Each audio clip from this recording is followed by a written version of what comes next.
விஜய் ரூமில் இருக்காங்க. அப்போ காவேரி வராங்க. வந்தவுடனே அப்படியே பார்க்குறாங்க. என்ன கோவத்தில் இருக்காரா பரவாயில்லையா அப்படின்னு சொல்லிட்டு அப்படியே பார்க்குறாங்க. பார்த்தவொடனே கேட்குறாங்க, என்ன ரொம்ப சிரிச்சிங்க போல இருக்குது அப்படின்னு சொல்லிட்டு. நான் சிரிச்சேனா, நீ பார்த்தியா, தேவையில்லாதெல்லாம் பேசிகிட்டு இருக்காது, என்ன கோவப்படுத்திட்டு இருக்காத, பண்ணுற தப்பெல்லாம் பண்ணிவிட்டு ஆனால் நல்லா நீ பேசுகிற, என்ன சீன் கிரியேட் பண்ணுறியா அப்படின்னு சொல்லிட்டு பயங்கர கோவமாக கேட்குறாரு. ஐயோ, இவர் கோவம் இன்னும் குறையில போல இருக்கே, நாம தான் தெரியாமல் வந்து பேசிட்டோமோ, தாத்தா சொன்னார் சொல்லிட்டு வந்து நம்ம கேட்டுட்டுமே அப்படின்னு சொல்லிட்டு காவேரி அப்படியே யோசிச்சுட்ருக்காங்க. சரி, இப்போ உங்களுக்கு என்ன பிரச்சனை, நான் போயிட்டு எல்லா போஸ்டரையும் நான் ரிமூவ் பண்ணணும், அவ்வளோதானே, நான் போகிறேன் அப்படின்னு சொல்லிட்டு காவேரி போகிறாங்க. நில்லு நில்லு நில்லு, எங்கே போகிற, இந்த நைட்டில் எங்கே போகிற, இல்லை நைட்டில் தானே நான் ரிமூவ் பண்ண முடியும் அப்படின்னு சொல்லிட்டு காவேரி சொல்கிறாங்க.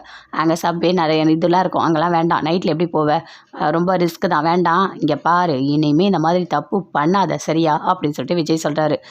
என்ன உண்மையாவா சொல்கிறீங்க, அப்படியே சீன் கிரியேட் பண்ணாத சரியா, அப்படியே நடிக்காத, அப்படியே நீ தயவு செய்து என்கிட்ட பேசாத, படு, நீ எங்கேயும் போக தேவையில்ல அப்படின்னு சொல்லிட்டு விஜய் சொல்கிறாரு. அப்படியே காவேரி திரும்பி படுத்துட்டு பயங்கரமாக சிரிக்கிறாங்க. அப்படியே சிரிச்சுக்கிட்டே படுத்துட்ருக்காங்க. வெளியே வந்து தண்ணியே வரலையே, என்ன பண்ணுறதுனே தெரியலையே அப்படின்னு சொல்லிட்டு வீட்டில் இருக்க எல்லாருமே பேசிகிட்டு இருக்காங்க. குமரன் எல்லாருமே இப்போ என்ன பண்ணுறது அப்படின்னு சொல்லிட்டு அதுக்குள்ளே தாத்தா அந்த டியூப் கொண்டு வந்து கொடுக்குறாரு. இங்கேருந்து தண்ணி எடுத்துக்கோப்பா அப்படின்னு சொல்லிட்டு அந்த டியூப் எல்லாமே வந்துட்டு ஆட் பண்ணுறாரு.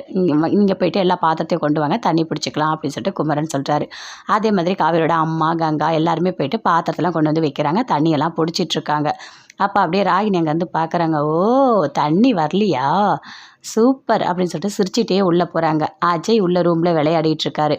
அப்போ போயிட்டு ராகினி கேட்குறாங்க, ஆமாம் நீங்கள் என்ன பண்ணீங்க, அங்கே தண்ணியே வரல, சூப்பர், இப்படியே அவங்களுக்கு தண்ணி வரல, அவங்க கண்டிப்பாக வீடை காலி பண்ணிவிட்டு போயிடுவாங்க அப்படின்னு ராகினி சொல்கிறாங்க. நான் என்ன பண்ணேன், இவன் என்ன பேசிகிட்டு இருக்கா அப்படின்னு சொல்லிட்டு அப்படியே அஜய் மனசுக்குள்ளேயே யோசிக்கிறாரு. நீங்கள் தானே தண்ணி வராமல் பண்ணீங்க அப்படின்னு ராகினி கேட்குறாங்க. ஆ ஆமாம் ஆமாம் ஆமாம், நான் தான் பண்ணேன் அப்படின்னு சொல்லிட்டு அஜய் சொல்கிறாரு. சூப்பர் சூப்பர் அப்படின்னு சொல்லிட்டு ராகினி பயங்கர சந்தோஷமாக சிரிச்சிட்டே போகிறாங்க. விஜய் வெளியே இருக்கார். அப்போ ஃபோன் வருது, அட்டன் பண்ணி பேசுகிறாரு.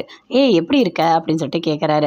நான் நல்லா தான் இருக்கேன், 2 நாளைக்கு முன்னாடி கூட நவீன் எனக்கு ஃபோன் பண்ணி பேசினான் அப்படின்னு சொல்லிட்டு விஜய் சொல்கிறாரு. ஓ அப்படியா அப்படின்னு சொல்லிட்டு அவங்க ஃப்ரெண்டு கேட்குறாரு.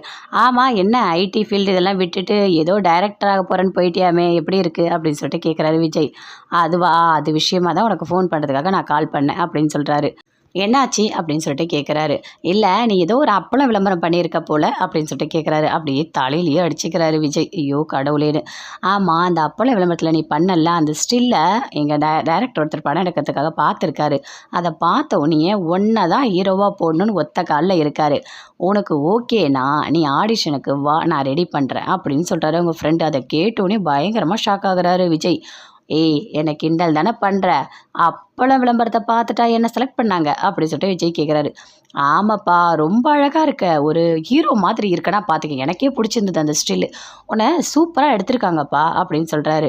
அப்படியே பார்க்குறாரு விஜய். சரி, நான் ஃபோன் பண்ணுறேன் அப்படின்னு சொல்லிட்டு ஃபோனை கட் பண்ணிட்டாரு. அப்படியே பார்க்குற ரொம்ப சந்தோஷப்படுறாரு. அப்படியே மொபைலில் அவரோட ஃபேஸை பார்த்து பார்த்து அப்படியே சிரிச்சிட்டே இருக்காரு. காவேரி அப்படியே வராங்க, எட்டி பார்க்குறாங்க. இவர் என்ன பண்ணிகிட்டு இருக்காரு, ஏதோ பண்ணுற மாதிரி தெரியுது அப்படின்னு சொல்லிட்டு அப்படியே எட்டி பார்க்குறாங்க. பயங்கரமாக சந்தோஷப்படுறாரு. நம்மள ஹீரோவாக போடுறதுக்காக ரெடியாக இருக்காங்களா, அது மட்டும் இல்லை அடிக்கடிக்க நிறைய டைரக்டர்லாம் ஃபோன் பண்ணுவாங்களா அப்படின்னு சொல்லிட்டு விஜய் பயங்கரமாக சந்தோஷப்படுறாரு. அவ்வளோ சந்தோஷமாக இருக்கு.